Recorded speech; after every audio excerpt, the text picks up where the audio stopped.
Right, welcome to the Shake, Rattle, Roll podcast. I've got a guest today who's a local legend from where I'm from, up in the old Blaenau Valleys.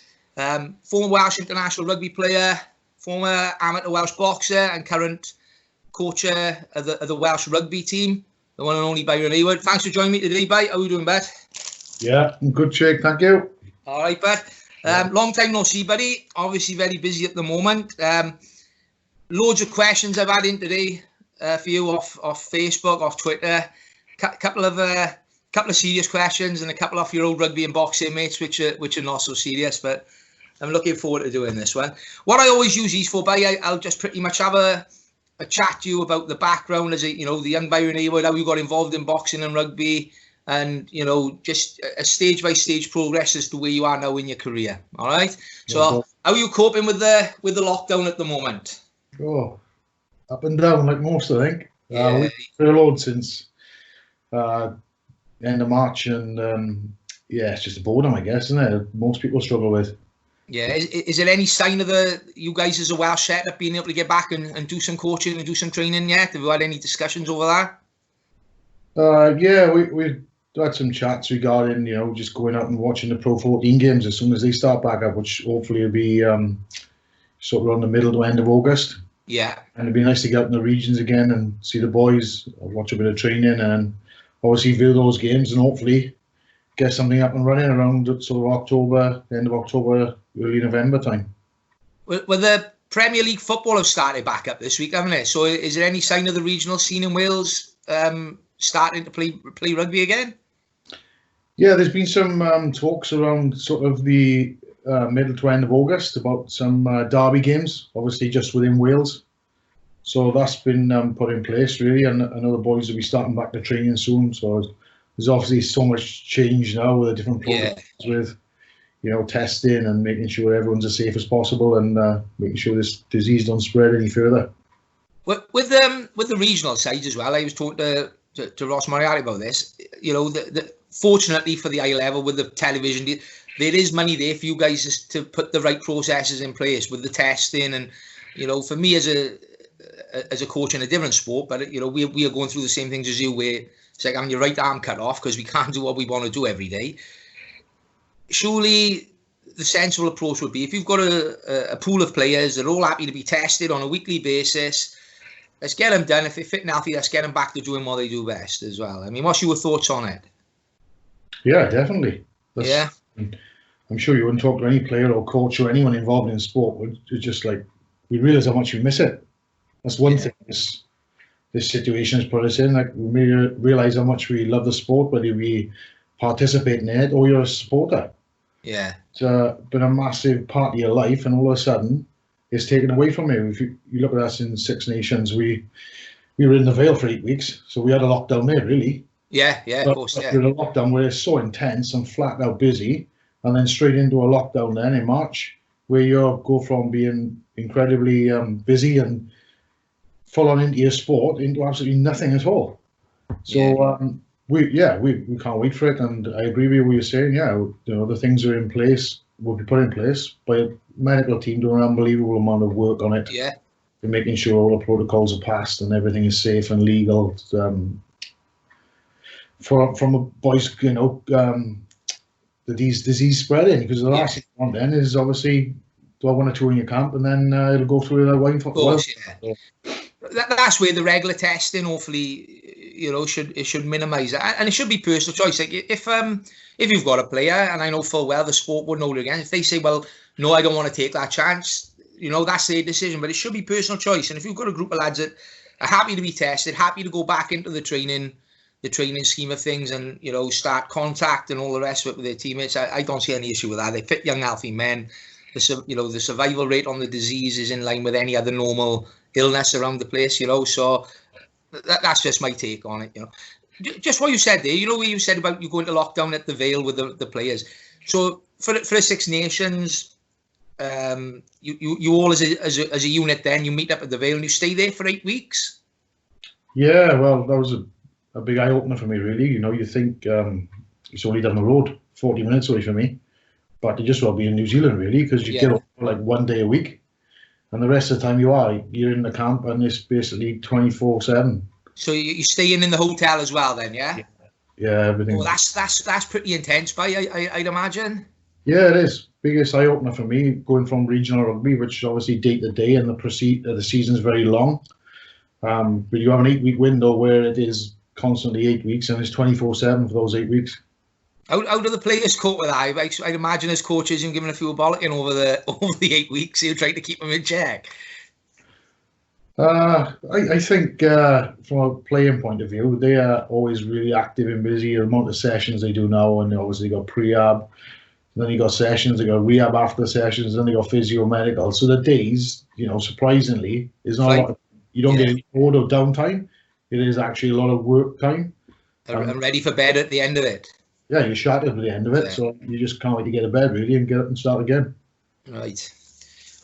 Want to talk about you as an individual? Like, obviously, we've known each other for decades. You know what I mean? You've been somebody that I looked up to as a sportsman, as a young lad growing up. He was successful in your boxing, very successful in rugby, one of the more high-profile players in the area.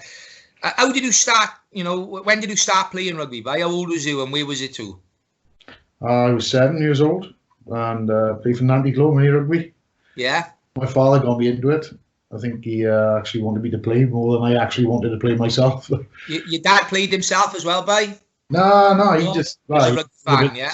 Played in school, I think. But I always loved rugby and always supported Abbott Lady. Watched Abbott Lady for years. We play around, our local area with our kids. Not like so much the other day. There was not a lot of PlayStation games, etc. Yeah. So we were always out. We were playing football, rugby, cricket, whatever.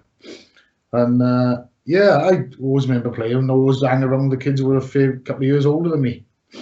And I just loved tackling. I always liked tackling the big kids, and so they'd always be saying to the old man, I get into rugby. So, my first team I played for, I think it was Nantiglow under 8s. I was 7, and my coaches was Dennis Wright and Terry Maggs. And just like, you think all those years back, then people had massive influence on your life. Yeah. Just really, really, and they were really good players themselves at the time.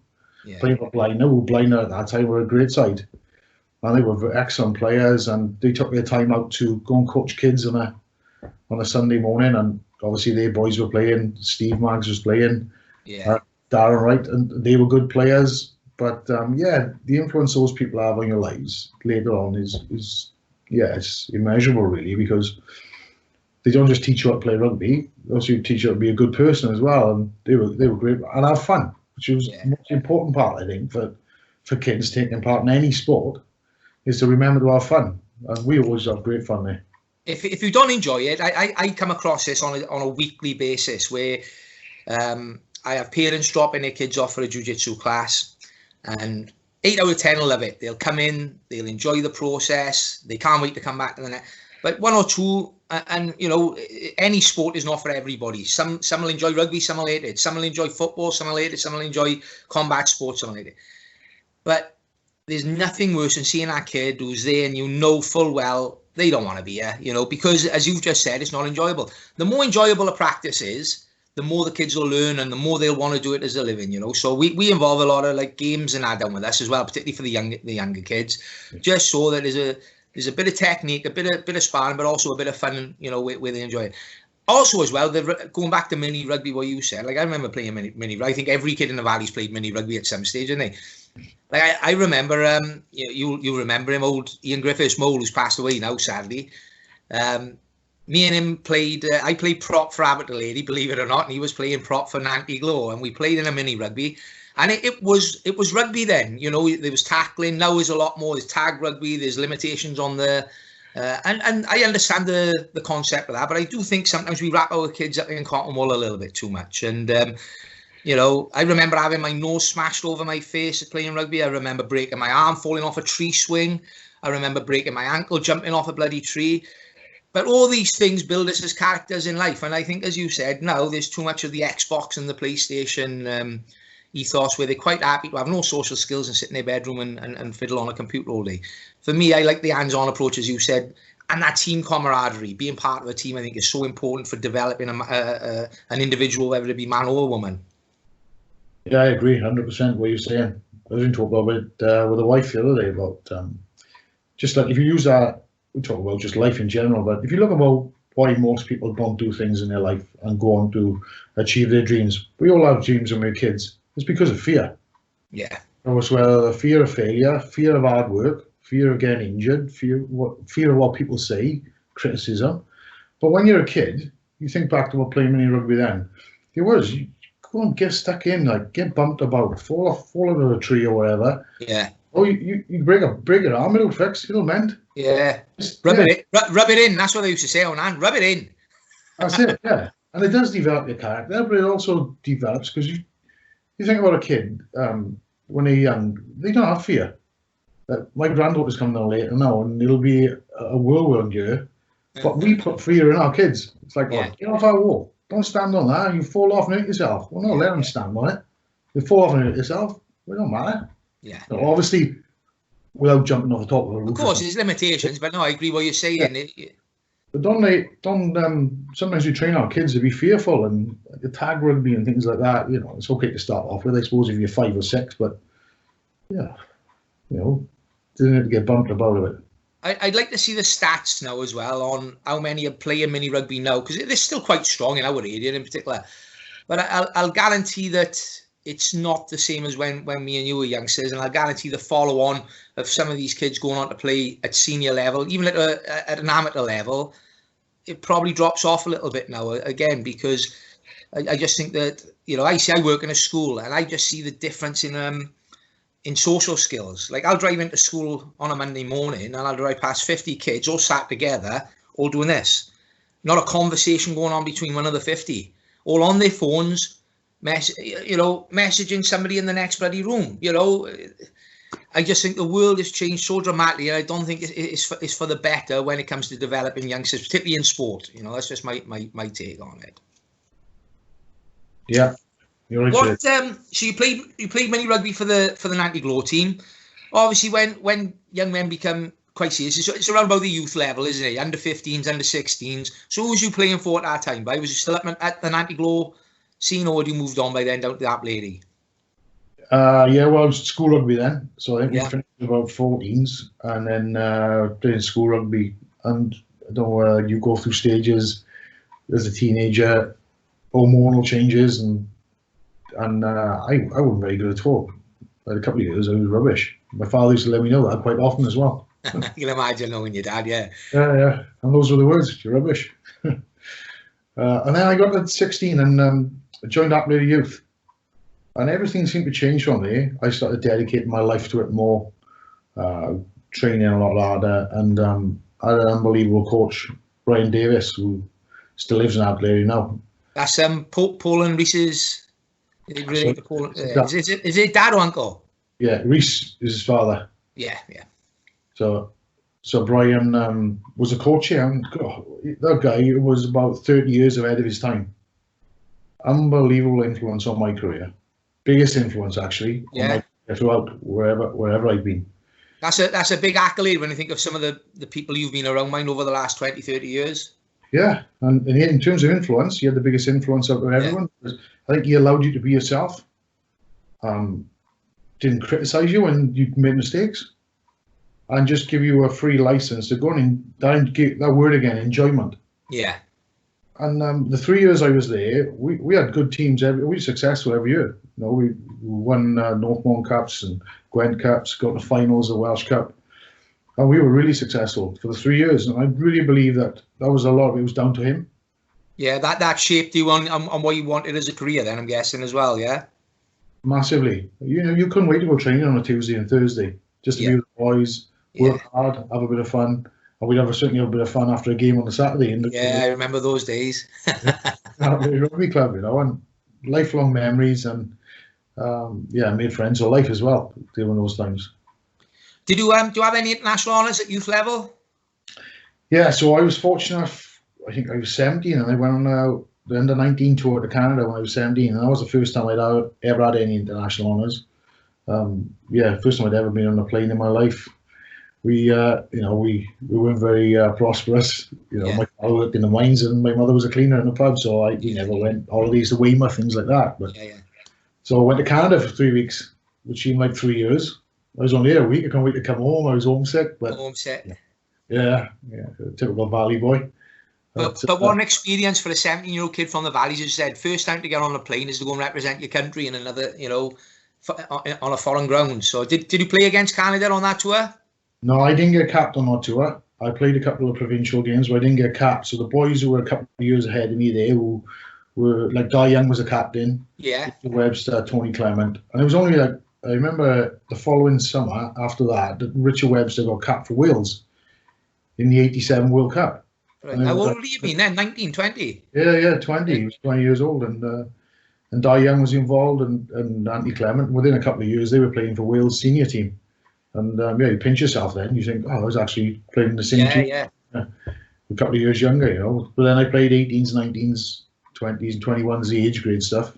And you had your caps at each age of them? Yeah, fortunately.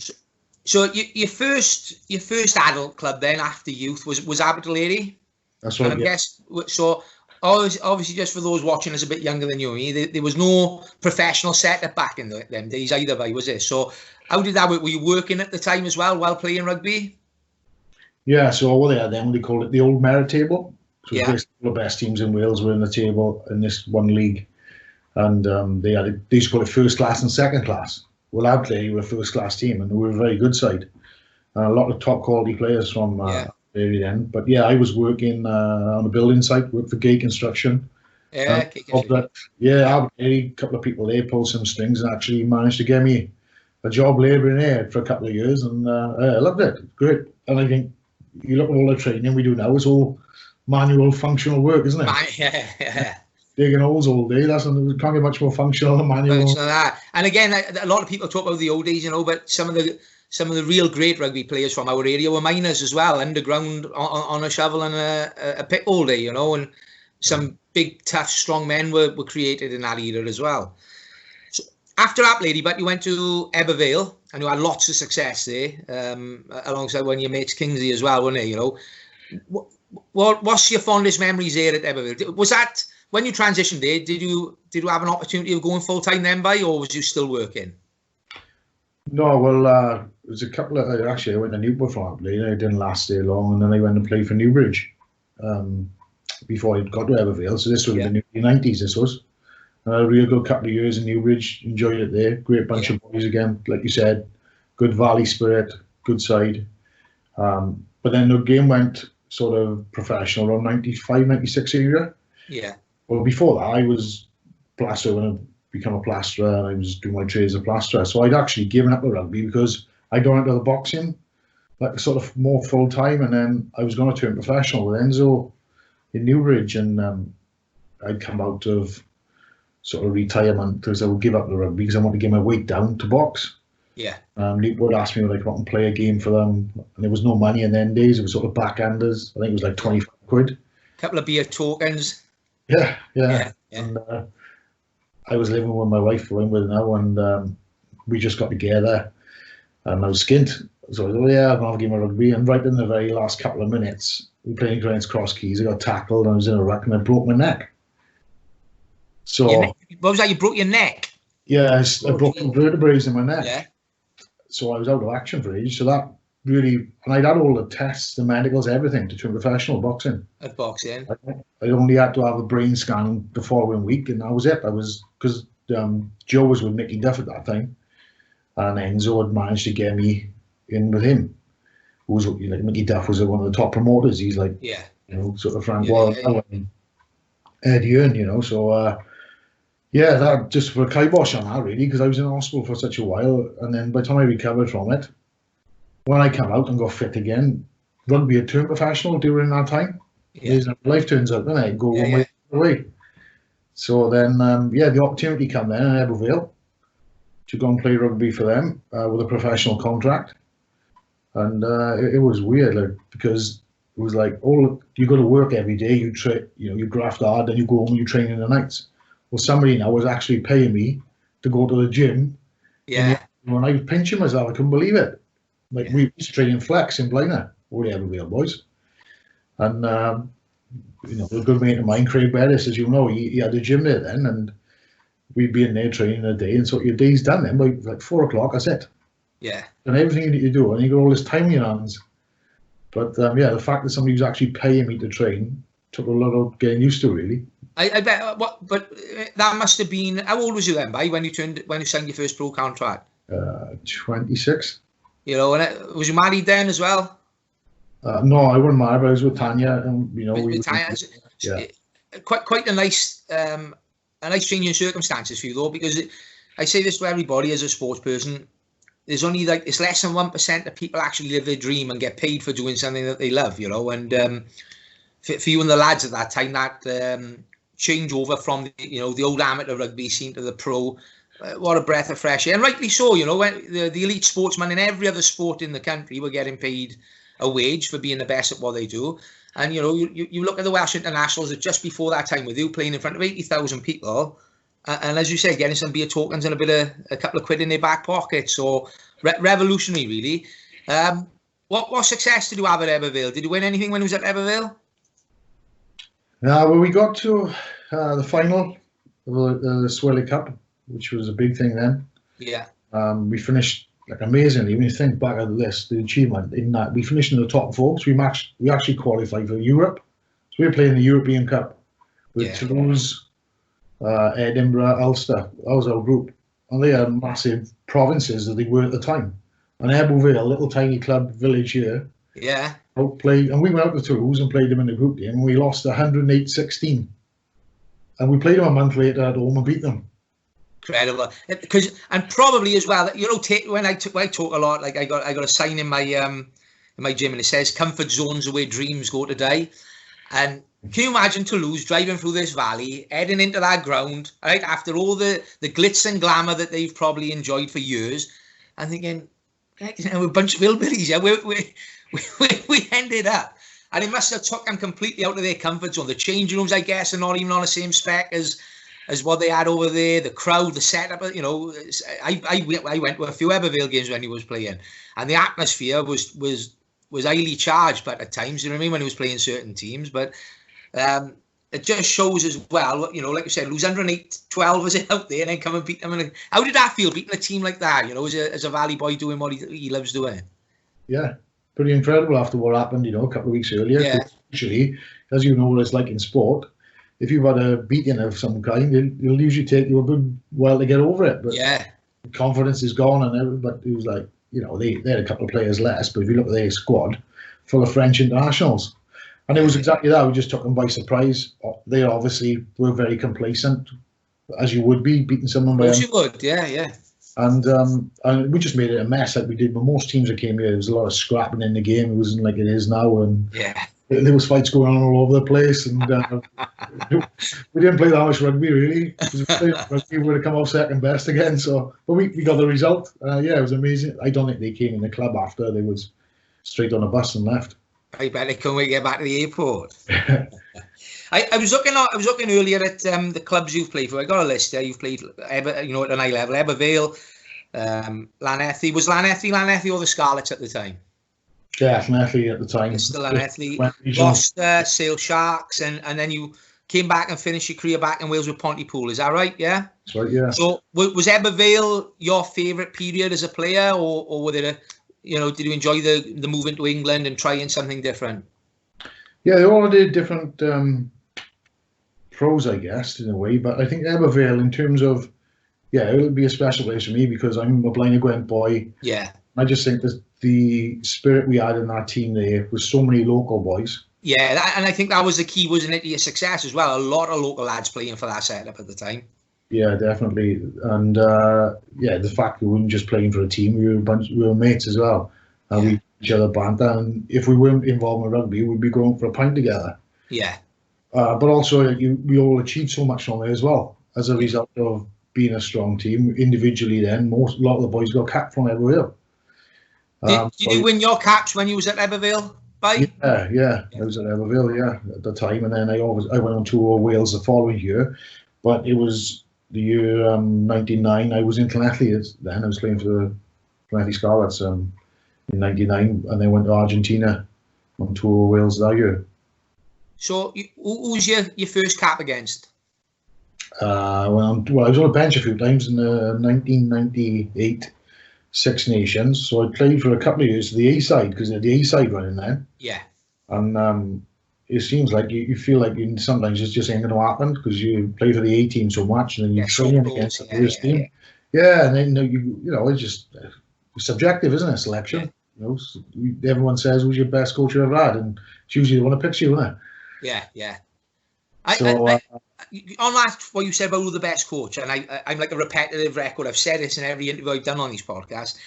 My take is this: there's no such thing as the best coach in the world. There's a best coach for you as an individual, because I might be a great rugby player playing for you now, but if our personalities are locking ones and we don't get on, that's going to have an impact on you selecting me. I don't care what anybody says. Your attitude towards your team, all these different, where you might find a different environment where you'll excel, and a different coach who knows how to switch your buttons and get you to play. So, as you said, who's the best coach is the one that's picked to. But that's based on relationships and their trust in you as well, I believe.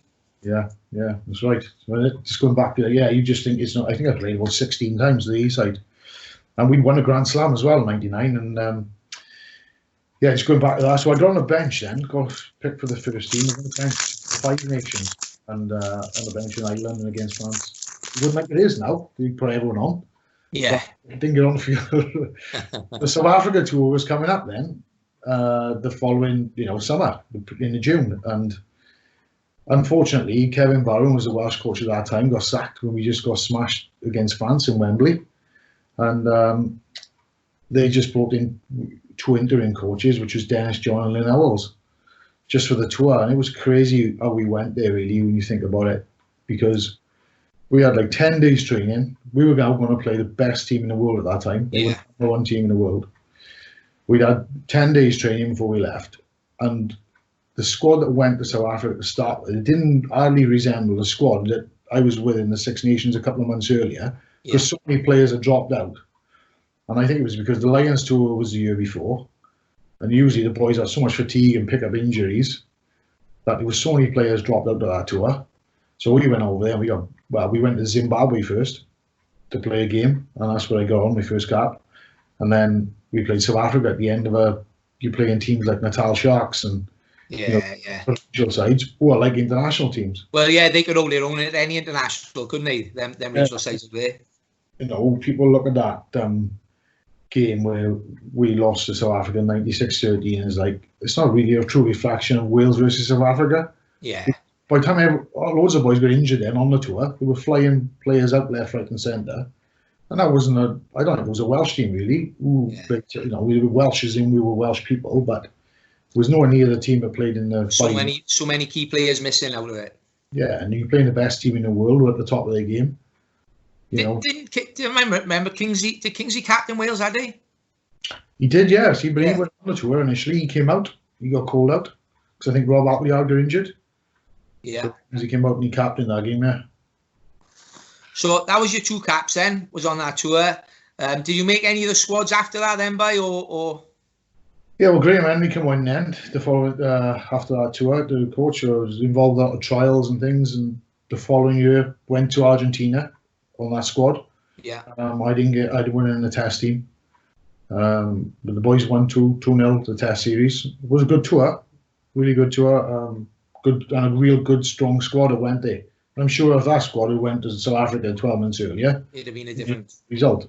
Yeah. Or maybe the result not so much, but it definitely would have been a different scoreline. Yeah. But I had that tour with in Argentina, and then a couple of months later, coming back, I had an opportunity to move to Gloucester. And I always wanted to play in the Premiership because I'd had a lot of offers in the years leading up to it.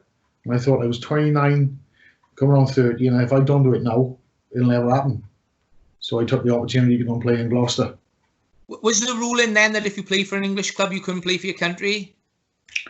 I think it was because Kevin Bowen actually, I'm not sure Kevin Bowen, Kevin Bowen had the law as if you played in England, you could play for Wales. Yeah. Didn't matter. But then I think when Graham came in, he was trying to change it, obviously to make Welsh rugby stronger, to get all the Welsh boys playing in Wales. Yeah. So if you were outside of Wales at that time, it certainly wasn't favourable upon you, but it wasn't legally. No, but now the politics in the game, do you think that may be affected on your chances of getting another cap? I don't know. Maybe they were just better players than me playing for Wales. Probably that's what it was. You were probably unfortunate that it was in an era where some of the great outside halves in Welsh history were playing as well. You know, you had Jenkins there, and you know, I think probably one of the most competitive positions in the team. Is that fair to say, by? Yeah, Welsh number 10 for Wales has always been difficult. Yeah. You know? Every kid, I think, growing up in Wales wants to be a number 10 for Wales, don't they? But yeah, Jenks would have been the main rival I had at that time. Yeah. And if you look at Jenks, what he did in the game and how prolific he was, you know, particularly with kicking, he just never missed, didn't he? And unbelievable. The Test rugby, you need someone who's going to guarantee you points, and that's certainly what Jenks did. And understandably why he had so many caps as he did. Yeah. One of the questions I had come in, I usually do the question, but because we're talking on that subject, somebody said that at the time you were very vocal about the opportunity of players whose great-grandmother was married to a Welsh miner and they had an opportunity of playing for Wales. What's your take on that now, this eligibility? Do you feel that it is a loophole that should be used, or should we be giving more the homegrown talent more of an opportunity to be playing? I think if you look at our nation and how small our nation is, that we have to do what everyone else in the world is doing, because otherwise we're just poking ourselves in the eye. Yeah. You know, you're hurting yourself, and you know, it's a lot different to what it was back then. You have, you know, residency laws and rules now that if you're in the country 4 years, it was 3, now it's 4 to 5 years, is that you become qualified for that country. And I think if you look at Australia, New Zealand's a prime example. How many South Sea Island boys have played for New Zealand in the past? You know, you look at Jonah was Tongan. Yeah. You know, by heritage and birth. So if we don't do it, then we just hurting ourselves when every other nation is doing it. Australians, all the top nations, and just makes it an even playing field, I think. Yeah. Would you prefer moral or not is irrelevant. Yeah. Would you prefer it that it's a case of they disband that rule worldwide so nobody can touch into it, or do you think that, or are you comfortable with the setup we got at the moment? I'm comfortable with it now because it is what it is, and I've worked in it for a long time. But yeah, personally, I always believed that if you're Welsh, you play for Wales. If you're English, play for England, and that's it. That's the way I grew up, and at the time, at that time, certainly, it was more along my thoughts. But the way it is now, the rules are the rules, and as long as you play, you operate within them.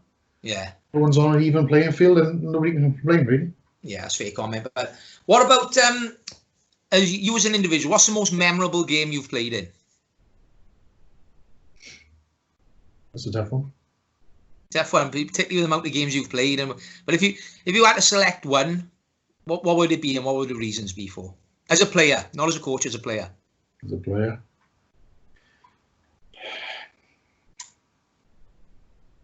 Well,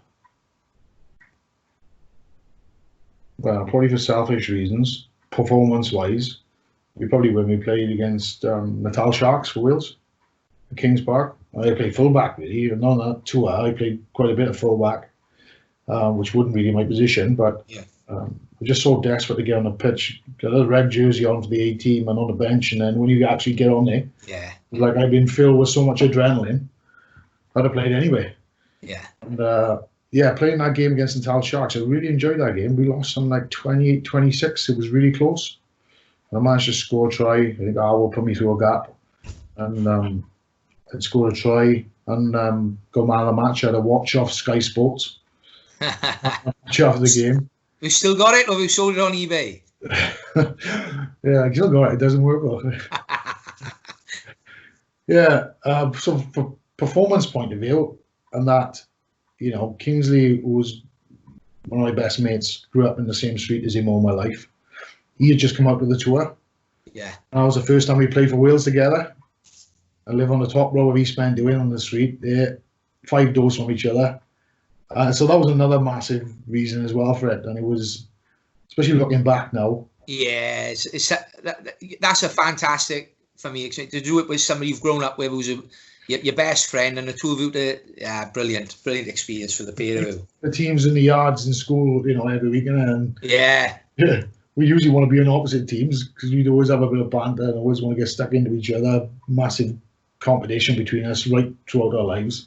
And then you actually, it's surreal to think that you are now in the same schoolyard playing rugby all your lives and football. Is that you're going to put our jersey on and be on the pitch together. Well, and what an achievement for two Valley boys from such a small community as well. You know, it's unheard of, isn't it, as well? Because, you know, I'm always harping on. I do believe, and this is not me because I've come from here. I've lived here all my life and I'll never move out. But I do believe that in a sporting context, we don't get the opportunities, we don't get the funding, we don't get the financial backing in any sport that you get elsewhere within the UK. You know, I always say harping on when I get it in. I say we're the forgotten nation when it comes to MMA because we're an unfashionable area and we don't get the investment sometimes. So for two of you to come through, as you said, from playing on the, you know, the mini rugby scene to the schoolyard for your club and to play for Wales, what an achievement and what a feeling for you both. Yeah, it was amazing. Who is the best player you've ever played against, By? Do you share the field when you know, for you, he's the best player who's ever been an opposite to you? I played against, obviously, loads of good tens. You know, Jenks, Stephen, Johnny Wilkinson, Carlos Spencer, unbelievable tens. But for me, the best rugby player I ever played against, all round, for me was Austin Ely. Yeah? Yeah, because I remember playing for Gloucester, and it don't matter where you played, you used to play 9, 10, you play on the wing, and unbelievable talent. Like, to do it at that level, he's different doing it in a couple of, you know, Mickey Mouse games or whatever, but he used to do it at that level. He also done it for England. He done it for the British Lions as well, didn't he? Played a couple of positions for the Lions as well on tour. Yeah, definitely. I just think from an all-round skill set, execution at the highest level, he was an incredible player. That's probably going to shock a lot of people, but you know, after you breaking it down the way you have, that makes a lot of sense. Yeah, and longevity as well. He was at the top level for a long time as well, wasn't he? Oh yeah, you look at the game, physical game. No, not a massive man. Not a big fella either. Yeah. And you really that injured out of action that often, consistent week in, week out. Because the other guys I mentioned there, and so many great players in their own rights as the number 10s. Yeah. And many other players in their positions, but to do it, to have that diverse skill set, to do that across the potentially the old backline, really. Yeah. At that level, incredible player. So Austin, who's the best player you ever played with? Now I'm putting you on a spot, right? Because you're gonna have a few phone calls after this and saying, "Hey, you cheeky git. What about me?" And you can't say Kingsley. Played with.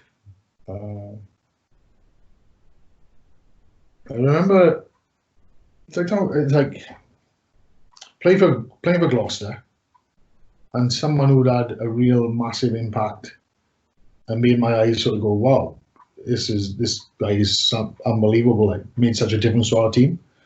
I don't know, like the older people remember a guy called Jason Little, who was an Australian centre, and he came over and played for us, and like he was unbelievable. That he played outside me, obviously being a centre, and just his communication and his talk made my life so much easier to play. Yeah. As a 10, because he was just telling me every picture, he could see everything. He just tell me what to do. Really, I just listened to him, and more often than not, made the right decision. But the difference he made to us as a team as well, he just make something out of nothing, and there's very little space, you know, on the field in that area of the field anyway, 10, 12, 15 channel. But he make breaks out of nothing, pass it. He always seemed to do everything perfectly well. Pass at the right time, decision making, spot on, and just seemed about the all-round player. And he made such a massive difference to us at an high level as well. So from an impact point of view, he would definitely probably be one I would definitely mention. What nationality was he again, By? Australian. Yeah, and then you had Ian Jones, who was he played 80 caps for the All Blacks, was in Gloucester as well. He joined the same week I joined, actually. He was another incredible player because he was like 6'6", like a beanpole, only bench press about 90k. Yeah. But physical, as you know, who's weights don't mean everything, because he was so physical, never on the injury bed, Yeah, that wiry strength. Yeah, and mentally strong, so mentally tough that never got injured, would never allow himself not to miss a training session, and he's such a good example and another one who had a massive influence on our team. Two good names, and again, two good names outside the box that people probably wouldn't refer to. You mentioned Brian earlier was such a big influence on you in your youth days, but who's the best coach you've played under professionally? Professionally,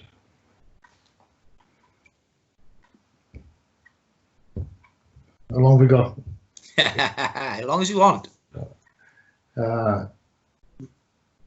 think that if you think about when that transition of rugby going from the amateur game to professional game, I think players are adapting and evolving, but I think more so the same for coaches as well. Yeah. They're going through a transition of going to work, giving up their jobs, and now becoming a full-time coach. Full-time coach, yeah.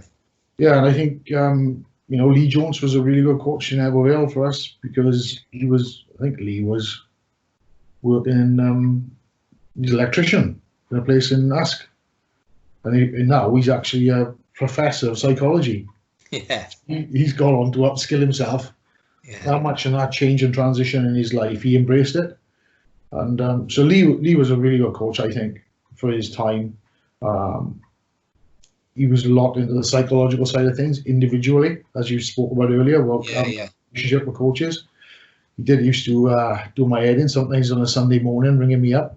I'd be lying in bed about 9:30 and maybe nursing a hangover, and Lee would be ringing me up. How do you think you went yesterday, Matt? I haven't come round yet. Let me have a think about it. I'll get back to you. But so Lee, and again another local boy. Yeah. Lee's a local boy, but yeah, Lee definitely a massive help on my career.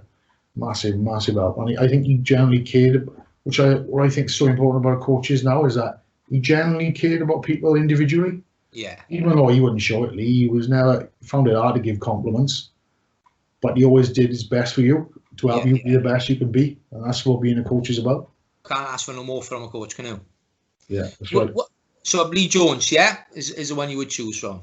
Yeah, I would. What when he was playing, did you always have an aspiration of becoming a coach yourself, or was that just something that seemed to naturally happen at the end of your career? Because you was player coach at a few places, weren't you? Yeah, I think it happened like that, Jake. And I think when you're a 10 now, look, our 10s now with us, and I think as you come into them latter stages of your career, you're like more of a coach anyway, because you tend to run the team and the shots and the move. You get a better understanding of the tactical game, the tactical side of things, conditions, weather, opposition you play against, and you tend to take more of a lead role during the weeks. Yeah. So for me, it was a bit of an evolution of going from a player. I just feel like I was going that way anyway, and I was enjoying it. Yeah. The hardest bit was like a couple of years being a player coach at Pontypool and Ebervale, that's going off. That's very difficult because it's too much of a conflict. Yeah, trying to justify your position in the team with the others, and And then you're making mistakes then, so you got to try and tell the boys in the team, trying to eradicate their mistakes, but then you're obviously doing them yourself. So it doesn't really work for me. Yeah. So you had a bit of a player coach. I got a list here of different ones that you've coached, and you've got a bloody brilliant resume. So you player coach at Pontypool. Was you head coach at Ebervale? Yeah. Ebervale, Wales under-19s, where you won the Grand Slam. 2009, you went back to Sale Sharks as a coach as well. How was that? Moving, again, you've gone there as a player. How was it going back as a coach? Do you find any added pressure? Well, Kingsley offered me a job there, really. He'd been up the Touch for years. He'd been up in Doncaster working, and then he worked with Sale for a couple of years. And then he had the head coach's job. So I guess, as most people do, head coaches, they want to surround themselves with people they know and trust. Yeah. And he gave me the opportunity, really, to go up there and coach. And it was a difficult time in that my family stayed here in Ebervale, and I went up there and basically lived up there through the week, came home on the weekends after the game for 2 years. But it was a great experience, great opportunity, and I'm glad I took it. Working with a lot of top-class English, international, British Lions players, and a few of the Welsh boys were there as well, which helped. And moulded you in your as a coach yourself. developed you as a coach, I'm guessing, those sort of experiences as well. Oh, without a doubt, because the Premiership in England, it is very, very intense competition. And there are no easy games. Yeah. And every single week is a battle, you know, it's a cup final. So, in terms of the level of competition and the intensity of it did develop me massively. You done a lot with the younger levels, I noticed as well. You was under 20s Wales coach in 2012. Skills coach for the Dragons Academy. I can actually remember you getting that job. I remember it being on the Argus back page. It was a write up on you. Then you went to the Scarlets in 2014, and that's obviously where you built a relationship with Wayne Pivac and that group of coaching staff, which, you know, you had a bit of success here from 2014. What was that like going back to the Scarlets? You've probably seen differences as a player there at Llanelli, as we were back then, to going back as a coach as a Scarlets. What was the main differences you saw when you went back? Yeah, well, obviously they'd moved from the old Sorority Park ground to Park of Scarlets. So that was the first thing. And I remember going down for the interview and offices everywhere, corporate hospitality upstairs. Yeah. Like, this is literally a different world to what it was when I was there as a player. But it was something that, you know, one thing to say about the people of West Wales, they're unbelievably passionate about their rugby. Yeah. And that doesn't change, you know, whether it be in the 1960s, 80s, or 90s, whatever. And great people, you know, really, really good people. I love my time there, and I was something I was looking forward to, and I didn't know. I just happened to put in for the job right at the very last minute. So I just finished working for the 20s, and I went down to meet Simon Easterby, who was the head coach then. Yeah. And Gareth Jenkins and a few other staff to give him feedback on the 20s players. Well, then Simon, having a chat to him after, told me that he was leaving because he had the Irish job. So coming around a couple of days later, I just started to think to myself about push myself, want to move on again and try and go back into a professional game. And I just gave him a ring and said, "What's the opportunity?" And he said, "Well, they're interviewing this week, actually." And put me down for an interview. I had an interview. And then I went away on holiday the day after the interview, and had a phone call about 2 days later saying I got the job. Yeah, great. That must have been, and let's just go back to that process. 10 years earlier, it would have been Kingsley picked the phone up and gone, "Hey, Byte, do you fancy joining me as assistant coach?" And that would have been the tail end of the conversation. You'd have started the next day. Now, one of the biggest teams in world rugby, now the Scarlets, which they are as one of the bigger, more prominent regional teams, you've got to go through an interview process. You know, it just shows how the game is constantly evolving and how much more professional it's becoming. Yeah, it was certainly. It 4 of them in the room as well. And that was the first time I'd ever seen Wayne. I never met Wayne before. Never met Wayne, yeah. He had just he was there. He was him, Gareth Jenkins, Simon Easterby, and Mark Jones, who was one of the other coaches at the time. And the 4 of them's interviewing me. Yeah, it'd been a long time since I had an interview, really, because obviously going from a player into coaching, you didn't like that many full-on interviews, but yeah, it's pretty full-on. It's a good hour, I expect. I quite enjoyed it though. Get on with Wayne straight away, which is a daft question, because obviously you're still working with him now. So I'm guessing your relationship must have been really positive from the offset. Yeah, I guess he must have liked my answers. Yeah. Yeah, but yeah, he just asked me about 3 questions, I think, Wayne. What will love, yeah. And he must have been happy with what I said. Yeah. But I guess when you have interviews, you get a feeling when you come up there if it's gone well or it's not gone well. But yeah, I was just grateful to have the job and the opportunity. And then it was like, I was on holidays for 2 weeks, and I was like, couldn't get up my head then about, I gotta go back now. And then I was coaching defence, where I was coaching attack for 5 years before that. So really, I'd not put much detail into defence, apart from doing a lot of analysis on teams and whatever. So I really chucked myself in the deep end, because a defensive job, where I'd been an attack coach in Sale and with the 20s for 5 years altogether. But yeah, it was something I enjoyed, and yeah, Wayne gave me a lot of freedom. Boys were great. I was learning a lot on the job the first year, I've got to be honest. No, great. Well, obviously I had a great, 4 or 5 years there. How did it feel for you as a professional coach then to finally have that opportunity of being part of the Welsh setup? That must have been like a realisation of a dream from when you first started coaching. Do you know what, Rich, for me is so different, because when I was a kid, growing up, from the time I started playing in 7, I always wanted to, my dream, that was it, to play for Wales. Always. But when I started coaching in my early 30s, and then probably full-time coaching, probably just on his own mid-30s, is that I never ever thought, enter my head once, I want to coach Wales, or it'll never happen, because you just think, this is now one job, and very few people get to do it. Yeah. No way am I ever going to coach Wales. So that never really entered my head, and it just sort of obviously has evolved with the success we had with the Scarlets and timing and Wayne getting the job. So yeah, it was a process, and then when Wayne, before I actually made a decision, it would probably been 12 months, because I really wanted to make sure that it was 100% right for me. Yeah, I don't know if you remember, I seen you outside Evervale Leisure Centre around that time before, and I remember asking you outside, and you said, "Oh, I'm still thinking about it at the moment." Because I said to you, "Is there any truth that you'd be taking this job?" And you said, "It's got to be the right decision." And I think that's important. You know, you're settled at the Scarlets, you've got a solid job, you're familiar with the entire setup, and a lot of stress and a lot of pressure comes with that role as a Welsh coach as well. Your life changes overnight. You become one of the more recognisable faces in the country. So, you know, have you seen much changes as well after taking the role? Oh yeah, definitely. It's and that's what sometimes you got to be careful what you wish for, haven't you? But from a point of view of career-wise and pushing yourself, because like for me, it's always about, no matter how old you are, you can always push yourself to be better or do something that really challenges you and excites you to get out of bed in the morning. So from that point of view, it was like a process where I ought to make sure it was right for me.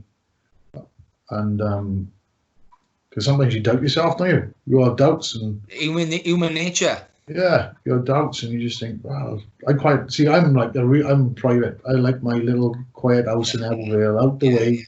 Nobody sees me. I'm down here, and I like a nice quiet life. But obviously, all that is going to change 100%. Yeah. And I sat down with my wife and Dylan, my son who lives with us now, and just said to them, look, because they were like, "Oh, you need to do it." Yeah, of course you got to do it. I said, "Yeah, you're just seeing all the good, and but I said you got to think about what comes with it." I said, because people will criticise and which is fine for me, because as a player, you just become accustomed to it, and if you can't have thick enough skin to believe in yourself and not listen to other people, then you're dead in the water as a player. But for your family, then, for them to understand what that's like, I think things will change overnight. And like, you look at my father, for instance. Now, I coached the Scarlets for 5 years. He never once questioned me about defence. We'd have bad days with the Scarlets and we'd lose games. And he didn't mention a thing about defence. We lost. He's on the phone. What happened there? There's no one there. It was actually, they walked the try and there's nobody there. What's going on? Everyone becomes an armchair expert, don't they, when you're in the big role? I was actually thinking about taking my laptop over to the show and sitting down. I don't know, I just talk into it. Try to explain to them that the game's changed so much. Yeah. And the other team have actually got a guy who's trying to find space on the field, and there's always space in there, and how they manipulate you in trying to find that space. Yeah. If you cover this area, they'll go somewhere. You just like, oh, it's like a game of chess, isn't it? Yeah, that's exactly what it's like. It is. It's such in the professional era in any sport, I see it. You're in my role. I see the advances and the scientific side of it, and the technical side, as you said, is breaking down. Studying opponents has been the biggest thing for me since I've established the pro team, is sitting down and watching for several hours an opponent in different fights and trying to work out how to get him to drop his left hand or lift his right leg so you can get the. People don't see that side of it, and they don't see the work that goes on behind the scenes with it. The coaching team you took over for, the Gatland era, arguably one of the most successful eras in Welsh rugby. How did you guys feel about the pressure of stepping into that? You yourself, you was coming in as defence coach, where Sean Edwards, who's a legend in rugby league and in the union game, was your predecessor. Me knowing you, I think probably you're the type of guy who's going to go in with a bit between his teeth and think, I'm going to show everybody I can do just as good a job. But did you feel pressure taking on that role, by? Well, like I said, I made that decision, considering all these things, pressure, did I want it? Did I want the dazzle that goes with it? Yeah, so, yeah, but for me, obviously, Sean done a great job there, and Warren, they all did. Like, even they mentioned, nobody ever mentions Rob Owley and Rob McBride. McBride, yeah. One thing, unless you're in a coaching team, or you've been in a coaching team, you never appreciate and understand the value that everyone has in that team. Yeah. Because the head coach, when you win, they'll get all the accolades, well, pats on the back, and then when you lose, he gets all the stick. But win or lose, you're in it together, and everyone has a massive part to play. Course, because if an attack coach, like Stephen's area, has a massive impact on my area. Yeah. We're turning the ball over all the time. Our defence is going to be under pressure. Conversely, my area has a massive impact on his.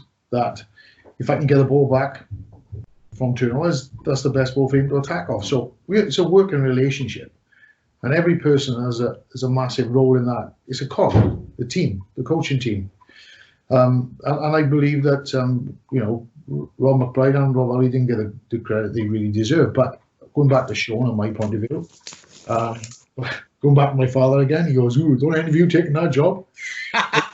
Like going on stage after Chubby Brown, he used to say. Yeah, I go, Dad, look, I don't live my life by fear. I live my life by faith. Yeah. And you got to have faith in yourself and what you believe in. And otherwise, you never do anything in life. And my attitude was, like you said, Rich, Sean's done a great job. But like, I either go in here and look at it this way, I'm going to fear it and not enjoy it at all, or and I get stuck into it, give it absolutely everything I got, because all I can do is control what I can do. And that is that job 100% of my time and effort, and that's what I'll do. I know I'll do that. I can guarantee that. Yeah. And then, at the end of the day, sometimes what will be in terms of results. But I believe we'll get there, and we'll be successful. And I think the fact that did all you guys just in this Welsh coaching setup all work together at the Scarlets? Is there any new additions? Well, Stephen, the first year, it was only me and Wayne at the Scarlets. Stephen came in the following year, and then obviously Neil Jenkins has always been in a Welsh setup. So, and you have Sam Warden, who's only just come into it this year, and who never worked with us at all, John Humphreys, who's been up in Scotland for the last few years. So no, we've there's only three of us who work together, really. Three work together. So have you enjoyed it so far? Has it been a good experience? Obviously, the bloody lockdown's not helped, has it? Because it's put a block on everything. But in general, something you look back and think, yeah, I've made the right decision. I'm glad I've took the role on. Yeah, I definitely believe I made the right decision. Brilliant. And because halfway through, my own man asked me that as well. For me one day, and we lost a few games, obviously, didn't we? He's like, "Oh, are you sure you made it?" Dad, yeah. What are you going to do? Say, because you lost a couple of games and things are getting a bit tough and difficult, oh yeah, I want to jump out of it. No, I 100% made the right decision. I learned loads, and we all learned loads from the Six Nations. So much in terms of competition, how different it is from a tactical point of view more than anything compared to national rugby. The amount of kicking that goes on in international rugby, it's amazing. The kicking game is massive, and we've all learned loads from it. And I can't wait to get stuck back into it, really. Yeah. So any idea when you'll be back up and running as a Welsh unit? Is there any talks? Well, obviously, there we go. We have the autumn internationals around about November time. That's always put in place. So we're hopeful that they'll still go ahead. Not quite sure who we'll play yet, because we're not with the Southern Hemisphere's teams. They might not want to come up. Yeah. Obviously, depending on how the situation is near the time with numbers in terms of the virus. And I know that they're doing their best, and what's probably going to happen is we'll play the last Six Nations game against Scotland, so that will go ahead. Yeah. I'm not quite sure where or when yet, but that'll probably take place, I would imagine, just before the November internationals. Should be probably looking around the end of October, possibly. Nice. Okay, but well, fingers crossed we have a positive outcome on that. For everybody, a bit of normality back. I've had loads of emails, loads of Facebook questions for you. Too many to ask by, but what I do is a quick fire session. I'm just going to have my phone up. I've took some screenshots of the ones that we're going to run through. Let's have a look. Right. One of the questions was, what's your thoughts on the 60 cap rule? And do you see there any sign of that changing in the future? Well, my thought is I'd like it to be lower than 60. And the immediate future, I don't see any change in it, particularly because of what's happened with this pandemic. But I know it's something that has been talked about. We talk about it quite a bit as coaches, and it's something we would like to see. But I understand why it's in place. Yeah. Also, just 60 is a lot of caps. I agree. Lower, Cutting off, is a spike your face in some respects as well, because it is a professional era, and I think if a young player has got an opportunity to go and play elsewhere for a larger sum of money, I think it's a bit unfair for them to be penalised on making that decision for them and their family, because rugby's a short career. It could be over next year, couldn't it? You could pick up an injury that puts you out. But okay, mate, that's that one. Second one is this is off Gary Turner, and he's asked, obviously there's been a lot of talk about head trauma recently in all sports. Do you think the rugby union is doing enough to combat the long-term effects of repetitive head impacts and concussion? What's your thoughts on that, first and foremost? Yeah, I think they are now, particularly because if you look at the new laws they brought in regarding a breakdown now, we've seen in New Zealand with the New Zealand playing, I think those laws are definitely aimed around as well the protection of players. Yeah. Because if you look, for instance, the guy who was getting over the ball, Jacqueline, that's most of these head injuries are coming in either around the tackle or around the clear out of a breakdown. Is that he used to have to get over the ball, hold onto the ball, and then survive maybe one or two players actually coming from about 15 meters to smoke him and take him out of there. That is dangerous. Now, he just got to get his hands on the ball. He doesn't have to be clean. So you have to survive that clean out to get the reward from the jackal before. So I think that's a real positive law change. Massive. I know, and people complain there's a lot of penalties at the moment, but we'll adapt and we'll get better at it. I think that's rewarding the jackler for getting in position early. Yeah. So protecting him from a safety point of view and not actually getting battered with two 20-stone guys trying to hit you out of the ruck. So on the medical side of things is excellent. It's first class. Boys are doing everything they can to look after him. But at the end of the day, what we all have to realise is it's a contact sport. Yeah. And all you can do is manage risk. You can't take it away, because otherwise you take rugby away, and it's not the game we all have. I think that's a great way of putting it. We manage it, and also as individuals, we're making that choice to step foot onto the field or step foot into a boxing ring. So, with that decision by the individual, the risk will fall. We take a risk getting in a car every day, but that's our choice. Right? You love this question, by Mickey Morris have asked, who's the best team manager you've ever played for? I have to say Nugget now, any of me talk. Stephen Cox, Coxie, he's asked, is Darren Kershaw the best gymnast you've ever seen? Oh, brilliant. Good story behind that. Couple of beers. Gymnast. And he always wants to do a front foot tumble over once he's had a few beers. Yeah. Is yet to be anywhere near completed. Couple on your boxing here as well.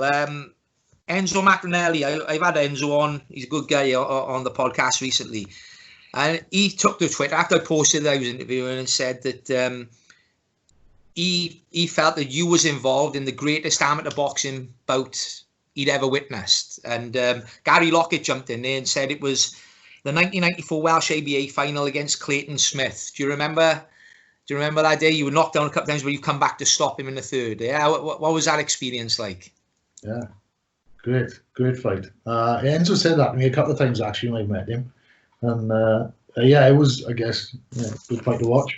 Yeah, I haven't even boxed in 2 years since I'd gone to the gym in Newbridge with Enzo, and one thing he did, like talk about coaches as well, he always believed in me, and I doubted myself a lot. Particularly coming up against a guy like Clayton, who'd boxed since he was a kid. He'd won no end of titles and whatever. Unbelievably talented. But Enzo was convinced I was going to win. And I was nowhere near them on his level ability-wise. I was fit and he's strong, and I just got stuck in. And he, first round, I had a couple of counts. And then I would give him a count, and it was back and forth, you know. We just went out and tongs at it. And I think, you know, Clayton was a very skillful boxer, but he got involved in a brawl, in a fight. And there was a massive crowd there, and that's what happens there, where your mates are cheering you on. The logic goes out the window, and you just get your head down, biting your gum shield, and we just went hammer and tongs it for 3 rounds, and you know, I managed to come out on top, fortunately, in the last round. You've always been a strong character mentally, you know, from the years I've known you by, and I think that's a key element, particularly in a one-to-one combat sport like boxing, where I always say, give me an average athlete that's got a very, very strong mentality against a gifted athlete that's got a weak mentality, because the strength of mind will always overcome. You was always fit, you were strong, you were aggressive. You know, I can imagine you having a never say die attitude in a boxing bout. I watched you a couple of times on local events, and you was always involved in some barn burners, to be honest. I watched you up and playing a rugby club a couple of times. I think you and Darren fought on one card. I watched up here at the same on the same night. How old was you when you got into boxing then? How did you get involved in the boxing? I was about 22. I think my first fight when I was 23. Yeah. Why boxing at 22? What dragged you towards it? Well, I was always interested in boxing, but I got into a lot of nonsense. Went through a bad self-destruct, pushed the self-destruct button, met a girl, got her pregnant. I within thought I'd get married to do the right thing. Then within 2 years, I was married, had 2 kids, getting a divorce as well within that 2 years. And then I just like got down about it, going out drinking all the time, scrapping all the time on the streets, fighting in Blind every weekend, and my old man getting in trouble with the police. And the old man said to me he said, if you want to fight that bad, why don't you go to a boxing club? Go to a boxing club. And I was playing for Newbridge at the time, which was bang next door to the boxing gym. The old hut in the car park, wasn't it? Yeah, I remember. You know, where Joe and Enzo and Gav and all the boys trained, you know. And so I went in one night and had a chat to Enzo. And went back and had a couple of sparring sessions and got battered. And because you think you can fight on the street until you get in the ring, wake up and smell the coffee. And my brother battered me once, actually, because he'd been in the army with a bit of boxing down. But I never boxed, I just scrapping outside. He'd give me a working over, and I'd had a few battles. But I loved the sport. I loved it. I loved the discipline, the fitness side of it. I loved the gym. It was a real great crack in the gym down there. Enzo had a real good atmosphere with the boys. You know, really, really liked that place. It just sort of got drugged to me. Just kept going back. And it was sort of taken over from a rugby then, which I'd always done.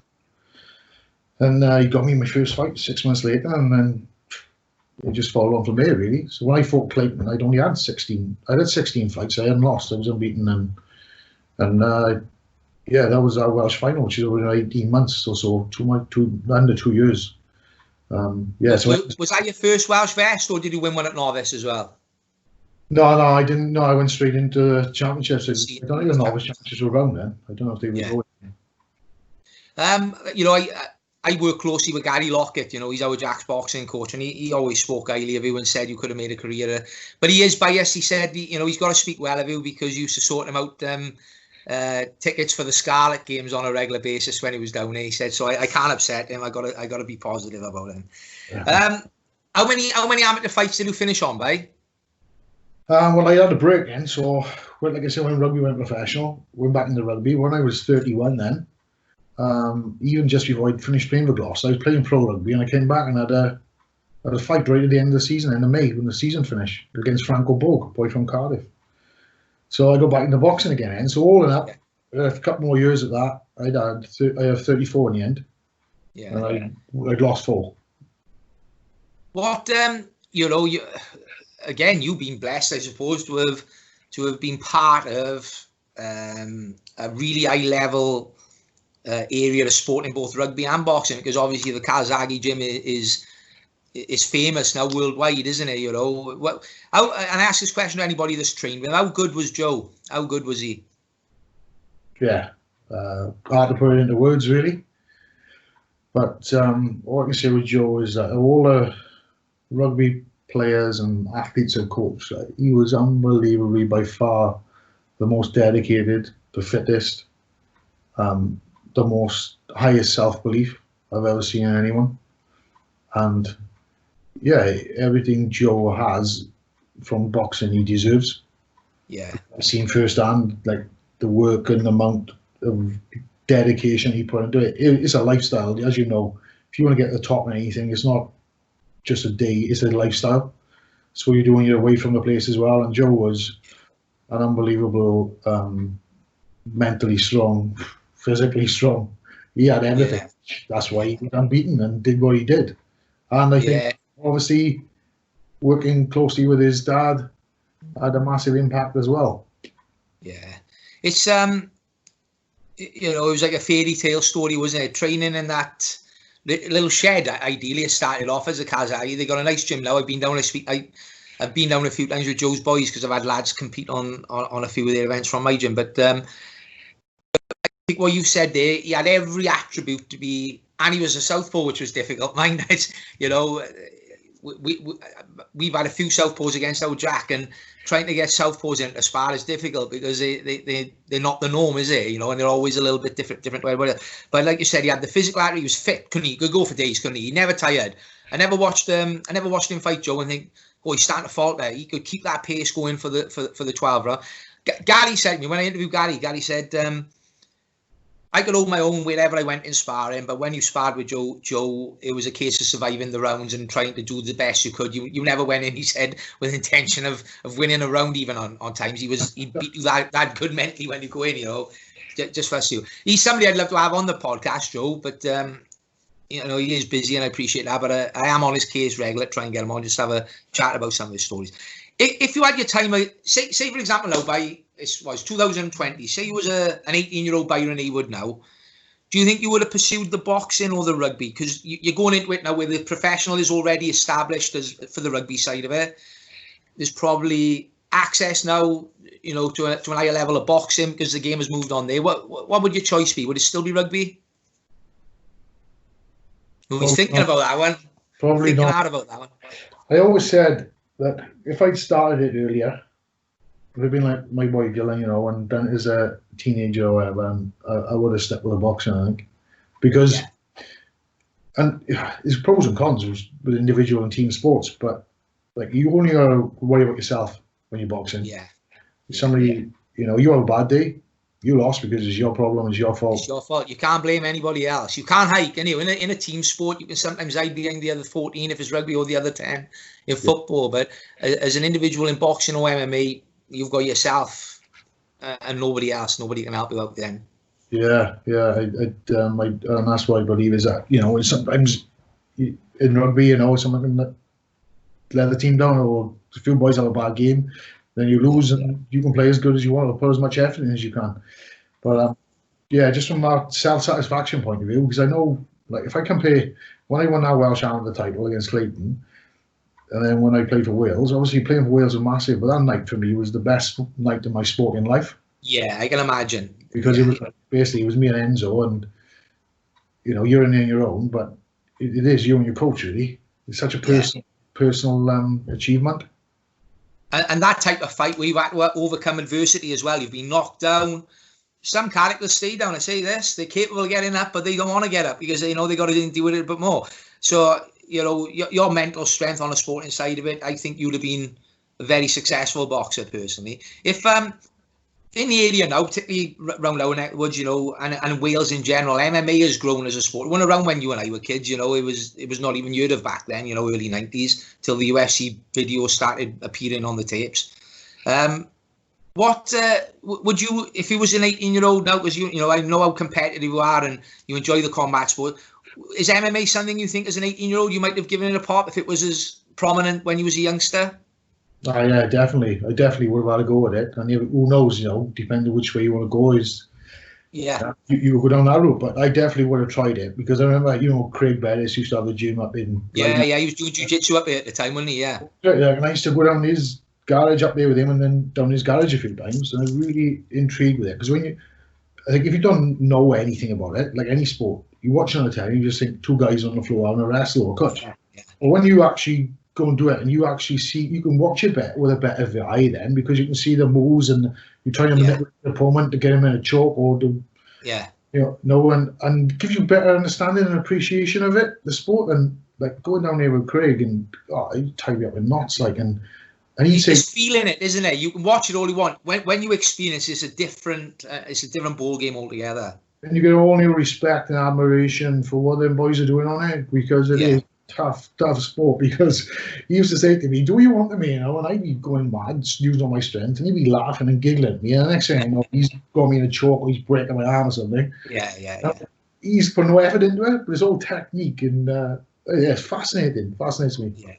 Something you would have, I think you'd have been, you know, if I was my age now as a 50-year-old coach and you'd come through my door as an 8-year-old, I'd have been rubbing my hands because you've got the right mindset to be a successful competitor in combat sports. So we can't turn the clock back, unfortunately. You came to one of the Cage Warriors events. You watched our Jack with Steve Rings. What do you think of the atmosphere and the setup of it now? It was great. Really impressed. It was a great night. We loved it. Was it different to what you was expecting? Be honest with us. Was you expecting to be a bit more spit and sawdust than compared to how professional the setup was? Yeah, definitely. Really impressed with the organisation of it. The view was great. Just like you said, I expect there was to be a lot of people stood around the octagon there, jumping up, and it was great. It was amazing. That you go upstairs and boys want, you would have a drink in a bar, come down, watch it. It was really impressed, and that was the first proper one I'd been to. That was. We were really impressed. What do you think the atmosphere? Because it's quite an atmosphere when a Jack comes out, isn't it? At the end of the night. Well, it's great. It's bouncing, but I think as a spectator as well, I was there as a fan. And it's great. It's what you want, isn't it? You go somewhere, you want to see the crowd bounce, bouncing there. The fighters feed off it. They feed off that. They put more emotion into the fight because we can't help it as human beings. You've got people cheering for you. Lift, isn't it? I think conversely as well, if you've got people booing for you, it gives you a lift. But, it's just a great event, great spectacle. More the better. Right. When this is done, done and dusted, but I'll sort out some tickets for you to pop down again. But I just want to finish off on the interview with a little bit about your personal life. Like back, I think it was 2013. You had a bit of a cancer scare with your eyes. Can you tell us a little bit about that and how difficult that period of your life was?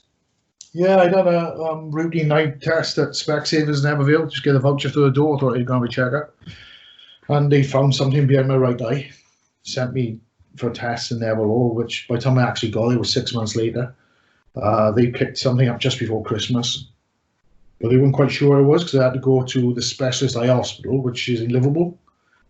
Couldn't get it till January, so I thought I didn't see the family over Christmas, no worry, nobody, and I didn't know for sure what was there anyway.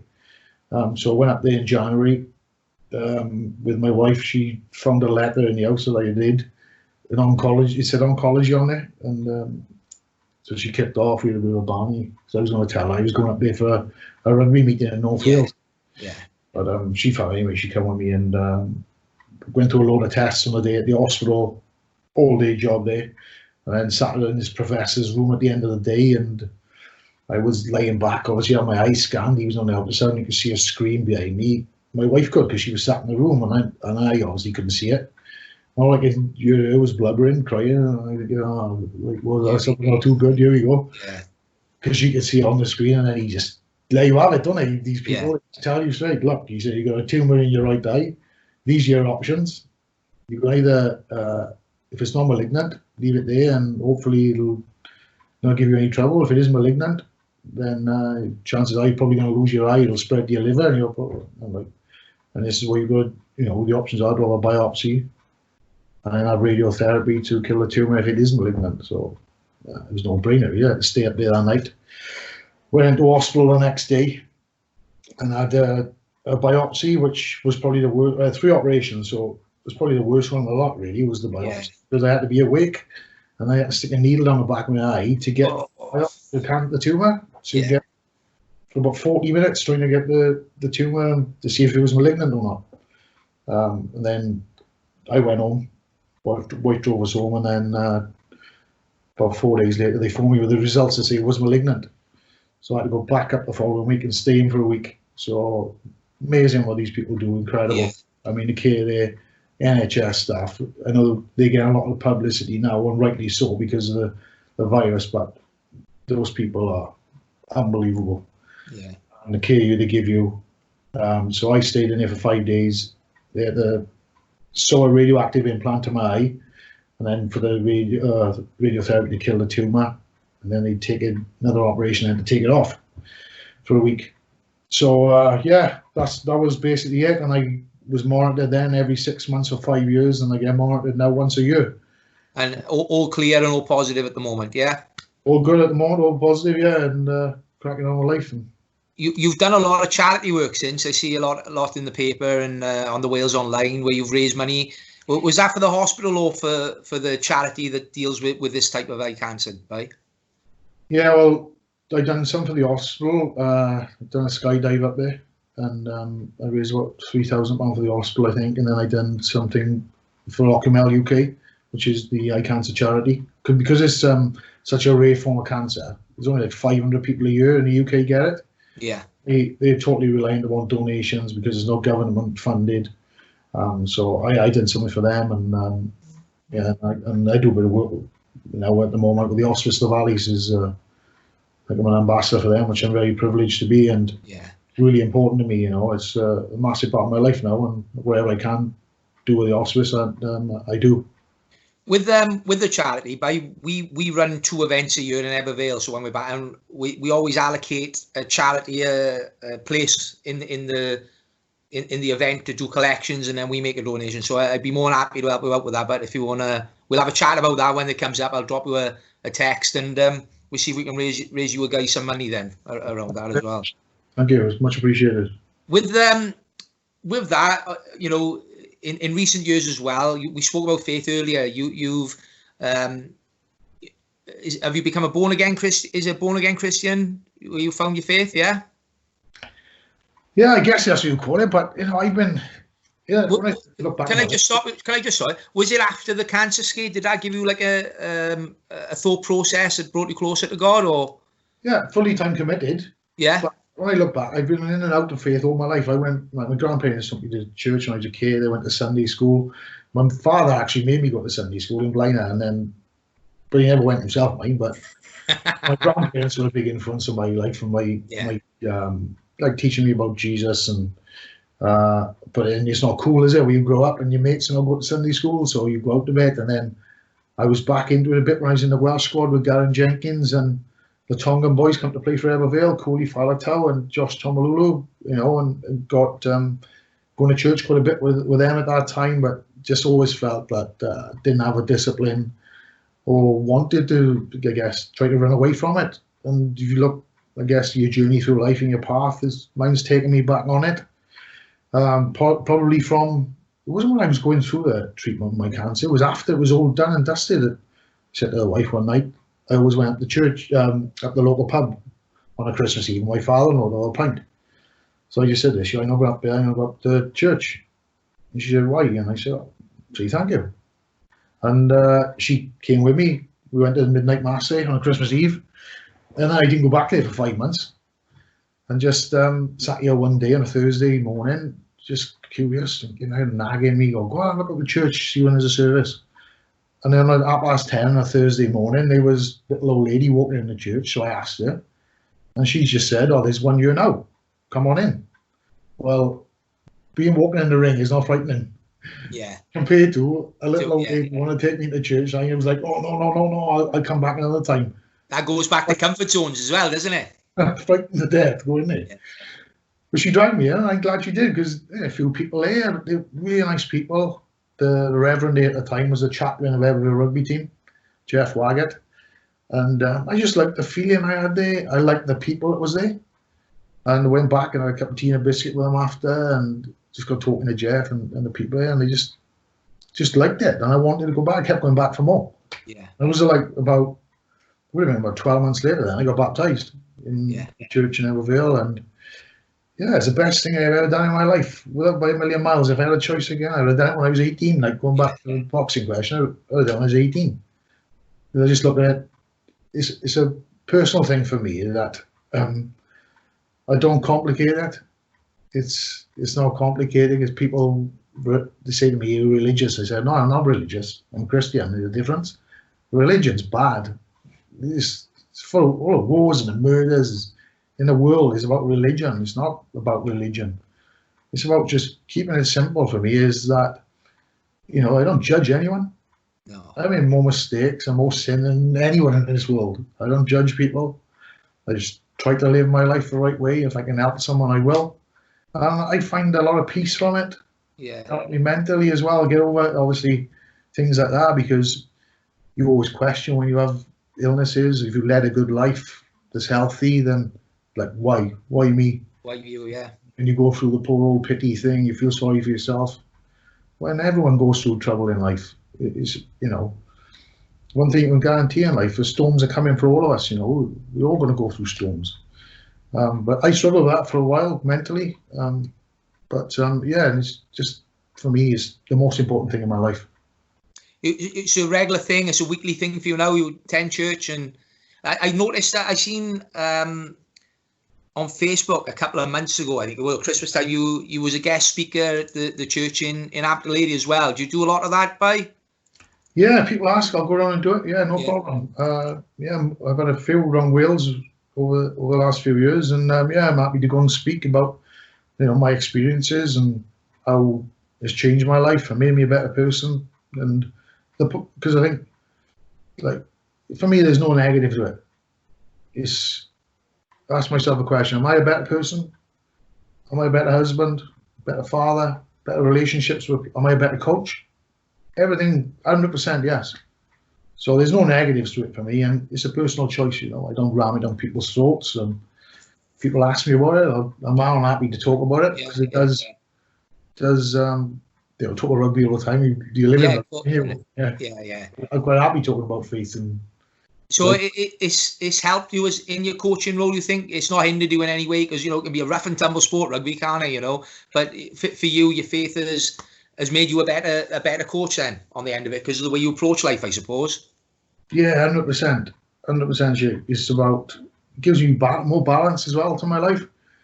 Is that I think, you know, when you're a sportsman, particularly when you're involved in it, you become very selfish, and you have to become selfish because you're just channeling your mind so much on one purpose. But then I used to remember when you used to lose a game of rugby, and it's the same when you lose a fight. Oh, it is severe depression, like for a week until the next time you play, or until the next time you fight. And there's no balance there, there's no perspective. Yeah. I think this is why a lot of the boys, who, when they retire, they suffer mentally, because how do you replace their minds? You can't. Sportsman. And unless you get that balance, and I think if I'd had my faith in my life when I was in my younger years as a sportsman, I'd have had more of a balance like I have now. Like, I hate losing now as a rugby coach, and I'm as competitive as I ever was. But I got a balance because you do work with the hospice, so yeah, exactly. The other side of life, the important side of life. Rugby's a sport at the end of the day, and you give your all to it while it's happening, and after it, there's far more important things in life going on and people hurting that you can go and help. So yeah, it's massive change of mindset for me. And your battle with cancer would have put that in perspective. You know, losing a rugby match, as much as it hurts and it digs away at you, it's not the end of the world. There's people in far worse situations than a professional coach then losing a rugby match, isn't it? So that's a real good positive for us to wrap up on. By, I can't thank you enough for taking time out of your day, but and coming on and having a chat with us. Do you want to just mention again the charities that you work for, and I'll stick it up on the YouTube version, just so people have an understanding where they can make donations. Yeah, so for me, my priority now, my main charity is the Hospice of the Valleys. Hospice of the Valleys, right? But I get a link up on the end of this interview for that as well, buddy. Cheers, Shake. Thank you very much. Cheers, bye. Hopefully this madness ends soon. We'll have a bit of normality, and we'll see you back doing what you do best. And we'll see you down at that Principality Stadium, buddy. Great. Cheers, Shake. Thanks very much. Cheers, bye. Take care.